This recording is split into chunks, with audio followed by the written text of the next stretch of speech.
கடந்த காலத்தில் ஒழித்து கட்டப்பட்ட மன்னர் ஆட்சியை மீண்டும் தமிழகத்தில் அறிமுகப்படுத்தியிருக்கிறது திமுக என எதிர்க்கட்சி தலைவர் எடப்பாடி கே பழனிசாமி விமர்சனம்.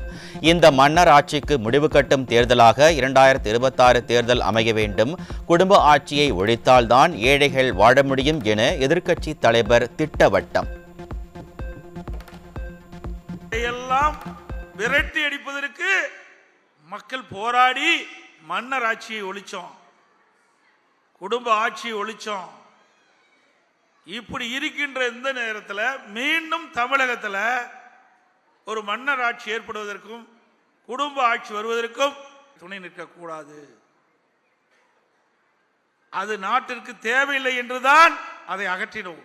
ஆக வாரிசு அரசிற்கு முற்றுப்புள்ளி வைக்கின்ற தேர்தல் 2026 தேர்தலாக இருக்க வேண்டும்.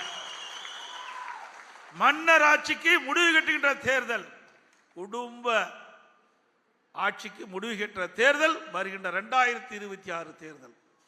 அப்பதான் ஏழைகள் பிழைக்க முடியும், ஏழைகள் வாழ முடியும். விவசாயிகளின் நலன் காக்க அதிமுக ஆட்சியில் கொண்டுவரப்பட்ட கால்நடை பூங்காவை திமுக அரசு முடக்கி இருப்பதாக எதிர்க்கட்சி தலைவர் குற்றச்சாட்டு. பலமுறை அழுத்தம் கொடுத்த பிறகு சம்பிரதாயத்திற்கு திறந்து வைத்து மக்கள் வரிப்பணத்தை வீணடிப்பதாகவும் ஆதங்கம்.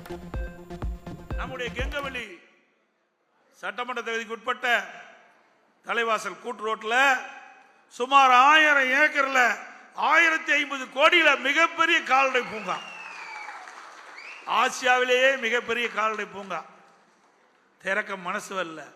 நினைச்சு பாருங்க, இது அத்தனை விவசாயிகளுக்காக கொடுக்கப்பட்ட திட்டம், விவசாய தொழிலாளிக்காக கொண்டு வந்த திட்டம். ஆனா இன்றைய முதலமைச்சர் அனைத்து இந்திய அண்ணா திராவிட முன்னேற்ற கழக ஆட்சியில் கொண்டு வந்த திட்டம் என்ற ஒரே காரணத்திற்காக, அரசியல் காழ்ப்புணர்ச்சியின் காரணமா அந்த திட்டத்தை அப்படியே முடக்கி இப்பதான் வெறும் திறப்புலா கண்டிருக்கார். நான் பல முறை சட்டமன்றத்தில் பேசிய காரணத்தினால, அறிக்கை விட்ட காரணத்தினால, இன்றைக்கு தொலைக்காட்சியின் வாயிலாக பேட்டி கொடுத்ததின் வாயிலாக எப்படியோ அப்படியே ஒரு சம்பிரதாயத்திற்காக திறந்திருக்கிறார். எந்த விதத்தில் நாயும் சொல்லு பாருங்க, இதெல்லாம் மக்களுடைய வரி பணம் இந்த அரசாங்கம் வீணடிக்குது. மகளிர் உரிமை தொகையை போராடி பெற்றுக் கொடுத்தது அதிமுக தான். ஸ்டாலின் மனமுவந்து கொடுக்கவில்லை. 2 ஆண்டு காலத்திற்கு பிறகு அனைவருக்கும் கொடுக்காமல் வஞ்சித்தது ஸ்டாலின் அரசு என எதிர்க்கட்சி தலைவர் விமர்சனம். ஸ்டாலின் பேசுற ஏதோ அவர் வீட்டுல இருந்து பணம் எடுத்து கொடுக்குற மாதிரி 1000 ரூபாய் கொடுத்தேன், 1000 ரூபாய் கொடுத்தேன். எங்கேயா கொடுத்த? மக்களுடைய வரி பணத்தை தான் கொடுத்த, உங்க வீட்டுல இருந்து கொடுக்கல. அதையாவது முழுமையா கொடுத்தியா? இல்ல. 2.5 ஆண்டு காலம் நாங்க போராடணும், சட்டமன்றத்தில் தொடர்ந்து பேசணும். திரு ஸ்டாலின் அவர்களே, ஏழை மக்களை வஞ்சித்து வாக்குகளை பெற்று விட்டீர்கள். கவர்ச்சிகரமாக பொய்யான வாக்குறுதியை கொடுத்து மக்களுடைய வாக்குகளை பெற்று நீங்க ஆட்சியில் அமர்ந்திருக்கிறீங்க. நீங்க 1000 ரூபாய் உரிமை தொகை கொடுக்குறீங்க, 2.5 ஆண்டு காலம் கொடுக்கல. இனியும் தாமதித்தால் கடுமையாக நாங்கள் போராட்டத்தில் ஈடுபடுவோம் என்று சொன்னோம். அப்புறம்தான் 2.5 ஆண்டு கழிச்சு தான் 28 மாசம், சுமார் 28 மாதம் கழிச்சு தான் இந்த 1000 ரூபாயை மக்களுக்கு கொடுத்தாங்க. அதுவும் நாங்க போராடித்தான் உங்களுக்கு நாங்க பெற்று தந்தோம். அவர் மனமுந்து கொடுக்கல. தமிழகத்தில் தினந்தோறும் கொலை, கொள்ளை, பாலியல் குற்றங்கள் நடப்பது வெட்கக்கேடானது என எதிர்க்கட்சி தலைவர் வேதனை. நிர்வாக திறனற்ற இந்த அரசை வீட்டுக்கு அனுப்பும் நேரம் வந்துவிட்டது எனவும் காட்டம். தினந்தோறும் கொலை, கொல்ல, திருட்டு, வழிப்பறிவு, சிறுமி முதல் முதியோர் வரை கற்பழிக்கிறாங்க ஐயா. அசிங்கமா இருக்குது, கேட்கறதுக்கே கேவலமா இருக்குது. அப்படிப்பட்ட ஒரு ஆட்சி தமிழகத்தில் இன்றைக்கு செயல்பட்டு கொண்டிருக்கிறது என்பதை நாம் எண்ணி பார்க்க வேண்டும். ஆக இந்த ஆட்சிக்கு முடிவு கட்டுகின்ற நேரம் வந்துவிட்டது என்பதை இந்த நேரத்தில் தெரிவிக்க விரும்புகின்றேன். தாலிக்கு தங்கம் திட்டத்தை நிறுத்தி ஏழைகளை வஞ்சித்த அரசு திமுக அரசு.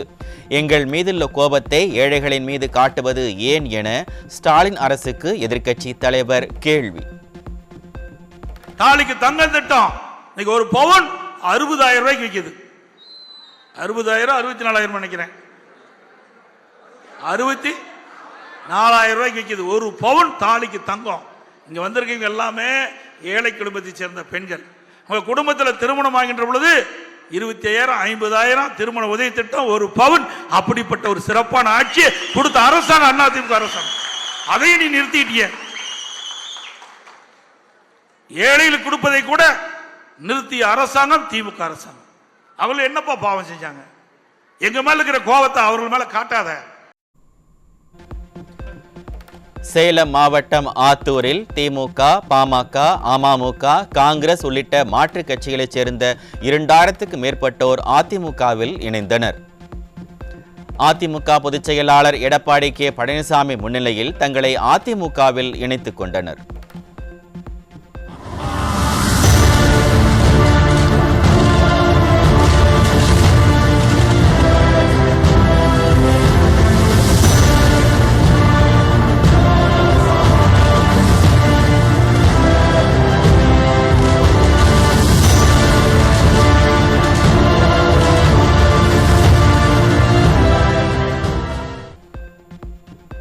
வேலூர் மாவட்டம் காட்பாடி அருகே 3.5 வயது குழந்தைக்கு பாலியல் தொல்லை கொடுத்த சிறுவன் சிக்கினான்.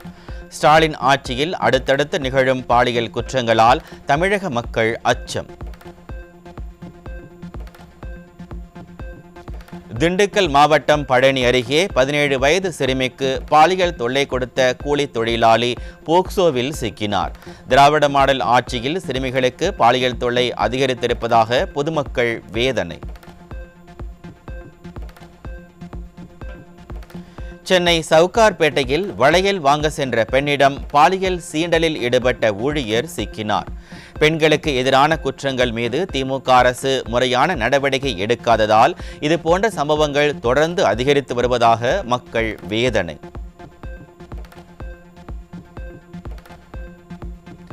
நாகை மாவட்டம் வேதாரண்யம் அருகே அங்கன்வாடி செல்லும் 5 வயது சிறுமிக்கு பாலியல் தொல்லை கொடுத்த காமுகன் போக்சோவில் பிடிபட்டான். ஸ்டாலின் ஆட்சியில் அங்கன்வாடி செல்லும் குழந்தை முதல் பணிக்கு செல்லும் பெண்கள் வரை யாருக்கும் பாதுகாப்பு இல்லை என பொதுமக்கள் வேதனை. திருப்பூரில் மது போதையில் ஏற்பட்ட தகராறில் நண்பனின் தலையில் கல்லை போட்டு கொலை செய்த இளைஞர். ஸ்டாலின் ஆட்சியில் மது போதையில் குற்ற சம்பவங்கள் அதிகம் நடைபெறுவதாக மக்கள் வேதனை.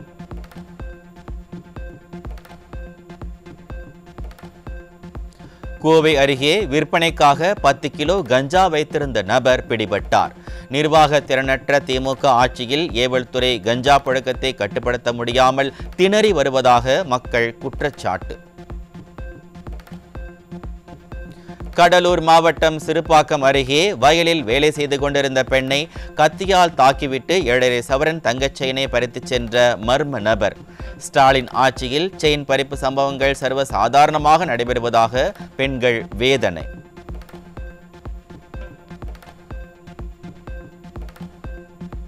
விழுப்புரம் மாவட்டம் மேல்மலையனூர் அங்காளம்மன் ஆலயத்தில் வெகு விமர்சையாக நடைபெற்ற திருத்தேரோட்டத்தில் ஏராளமான பக்தர்கள் பங்கேற்பு.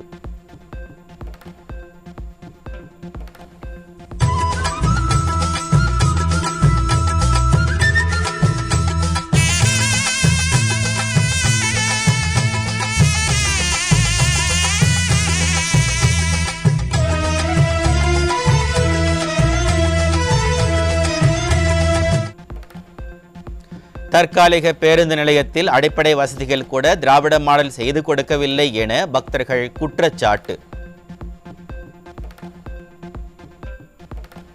தலைநகர் சென்னையில் உள்ள மயிலாப்பூர் தொகுதியில் 1 வார காலமாக முறையான குடிநீர் வழங்கப்படவில்லை என குற்றச்சாட்டு எழுந்துள்ளது.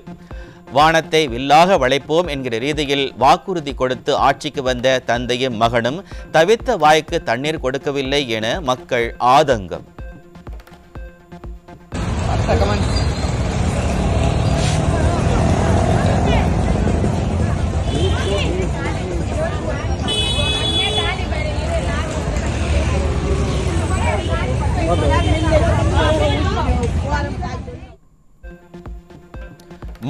மாடல் என தம்பட்டம் அடிக்கும் ஸ்டாலின் ஆட்சியில் தலைநகர் சென்னையில் சுத்தமான குடிநீர் கிடைக்காமல் ஏழை எளிய மக்கள் கடும் அவதி. கார் ரேஸ் நடத்துவதிலும் கடலில் சிலை வைப்பதிலும் ஆர்வம் காட்டும் அரசு ஏழை எளிய மக்களுக்கு சுத்தமான குடிநீர் கொடுப்பதில் ஆர்வம் காட்டாத அவலம். ஒரு வாரம் தண்ணி இல்லை, ரொம்ப கஷ்டப்படுறாங்க. ஒரு தண்ணி நாத்தடிக்கு, ஒரு சாப்பிட்ற தண்ணி இல்லை. நாங்கள் என்ன பண்ணிட்டு கஷ்டப்படுறாங்க, தண்ணி இல்லை. நாங்கள் என்ன பண்ணுறதுக்கு ஒன்றுமே புரியல. எப்படி சார் கேன் தண்ணி வாங்குறது சம்பாதனையே சரியாக போயிடுது சார். எப்படி சார் நாங்கள் கேன் தண்ணி வாங்கி அதை யூஸ் பண்ண முடியும் சொல்லு. ஒரு கேன் வாங்கலாம், 4-5 கேன் சாப்பாடு செய்யணும், எல்லாமே செய்யணும்.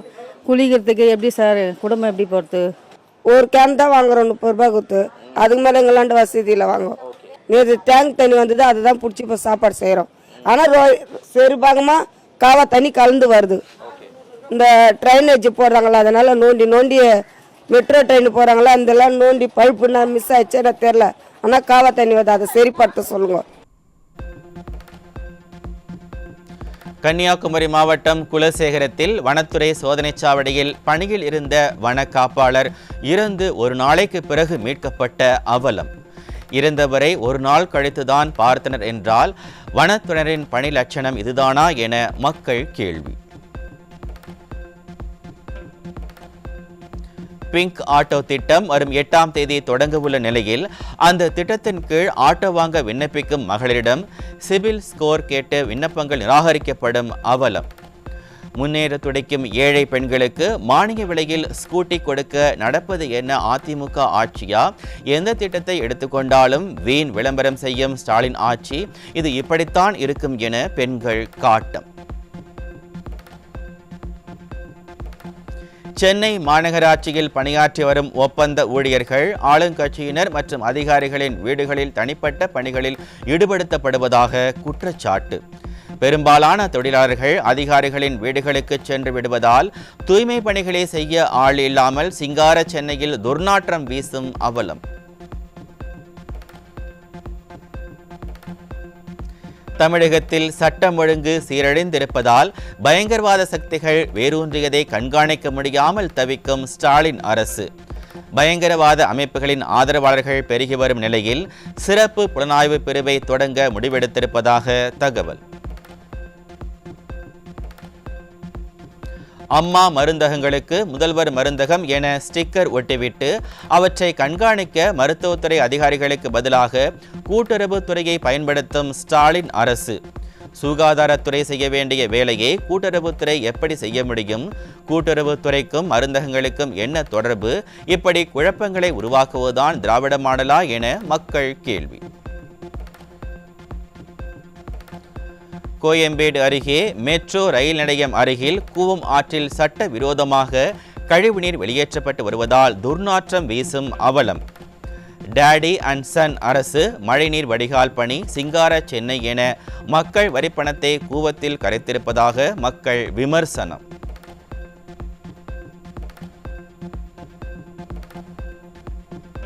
சென்னை OMR சாலையில் போக்குவரத்து நெரிசலை குறைக்க உருவாக்கப்பட்ட 2 U வடிவ மேம்பாலங்கள் பயன்படாமல் பாழாகிவிட்ட அவலம். முறையான திட்டமிடல் இன்றி குறுகிய 2 வழித்தடங்களுடன் மேம்பாலம் கட்டப்பட்டதால் போக்குவரத்து நெரிசல் குறையவில்லை என மக்கள் வேதனை. பருவமழை தொடங்குவதற்கு முன்பாக சென்னை தி நகரில் உள்ள மழைநீர் வடிகால்வாய்களை சீரமைக்க 12 கோடி ரூபாய் பேக்கேஜ் அறிவித்திருக்கும் திராவிட மாடல் மாநகராட்சி. 4000 கோடி ரூபாய் செலவு செய்து வடியாத மழைநீர் 12 கோடி ரூபாய் செலவில் வடிந்துவிடுமா என கேள்வி எழுப்பும் மக்கள் மழைநீர் வடிகால் என்கிற பெயரில் திராவிட மாடல் கூட்டம் ஆண்டுதோறும் கமிஷன் அடிப்பதாக குற்றச்சாட்டு.